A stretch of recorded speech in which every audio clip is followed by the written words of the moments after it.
মেহেদী মিরাজের অসুস্থতা যেন বাড়িয়ে দিয়েছে মুশতাক আহমেদের চিন্তা।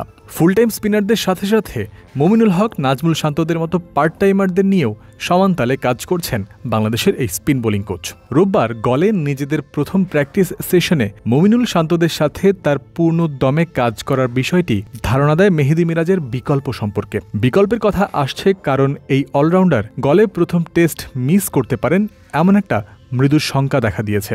শনিবারই নিজের ফেসবুক পেজে সবাইকে কোভিড সম্পর্কে সচেতন করেছিলেন মিরাজ। তবে রোববার বাংলাদেশ অনুশীলনে আসার পর জানা যায় তিনিও জ্বরে ভুগছেন।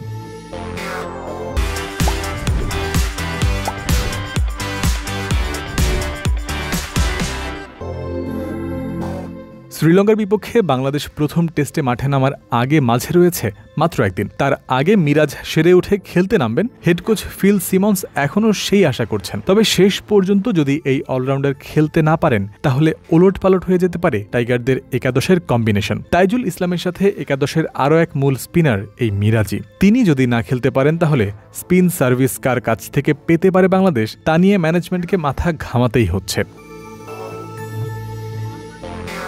গল টেস্টের একাদশে জ্বরের কারণে মিরাজ আনঅ্যাভেলেবল হলে ডানহাতি স্পিনার হিসেবে নাইম হাসান আছেন স্কোয়াডে। তবে জিম্বাবুয়ের বিপক্ষে সবশেষ টেস্টের মতো ৩ স্পিনার খেলাতে চাইলে নাইম ও তাইজুলের সাথে একাদশে আনতে হতে পারে হাসান মুরাদকে। গলের ইতিহাসে জলজল করছে স্পিনারদের দাপটের রেকর্ড, তাই এমন সম্ভাবনা উড়িয়ে দেওয়া যায় না। এই মাঠে হওয়া মাত্র ৪৮ ম্যাচেই ১,০০০-এর বেশি উইকেট নিয়েছেন স্পিনাররা। যে মাঠে স্পিন ধরে এত ভালো, সেখানে হাতে থাকা সব স্পিনিং অপশনকে প্রস্তুত না রাখার ভুল বাংলাদেশ দল করবে না অবশ্যই। সেই প্রক্রিয়ার অংশই হল মমিনুল হক ও নাজমুল শান্তকে মুশতাকের পরম যত্নে পরিচর্যা করা।